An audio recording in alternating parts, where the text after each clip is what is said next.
Goa Organics వారి skin care, hair care, wellness products కోసం AP, తెలంగాణలో డిస్ట్రిబ్యూటర్లు కావాలను వివరాలకు స్క్రీన్ పైన ఉన్న నెంబర్కి కాల్ చేయండి. ఆంధ్రప్రదేశ్లో ఎన్నికలు దగ్గర పడుతున్న తరుణంలో అన్ని రాజకీయ పార్టీలు తమ ప్రచార జోరును పెంచాయి. ఏపీలో గెలుపే లక్ష్యంగా కూటమి నేతలు ప్రచారంలో దూసుకుపోతున్నాయి.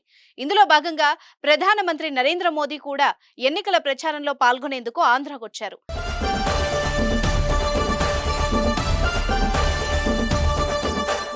రాజమండ్రిలో టీడీపీ, జనసేన, బీజేపీ సంయుక్తంగా నిర్వహించిన ప్రజాగళం సభలో ప్రధాని మోదీ పాల్గొన్నారు.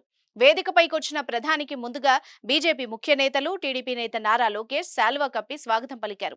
అనంతరం జనసేన అధినేత పవన్ కళ్యాణ్ కూడా ప్రధానికి సాదర స్వాగతం పలికారు. ఈ సందర్భంగా వేదికపై ఆసక్తికర సన్నివేశం జరిగింది. వేదికపైకొచ్చిన ప్రధానికి జనసేనాని శాలువా కప్పి స్వాగతం పలికారు. మోదీ కాళ్లకు పవన్ నమస్కరించకపోగా అందుకు ఆయన వద్దని నిరాకరించారు. కాళ్లకు నమస్కారం పెట్టొద్దని జనసేనానికి చెబుతూ పవన్ ను ప్రధాని ఆలింగనం చేసుకున్నారు.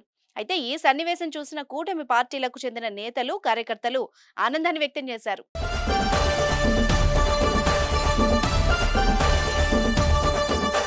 సుమన్ టీవీలో మీ పర్సనల్ అండ్ బిజినెస్ ప్రమోషన్స్ కోసం కింది నెంబర్కి కాంటాక్ట్ చేయండి.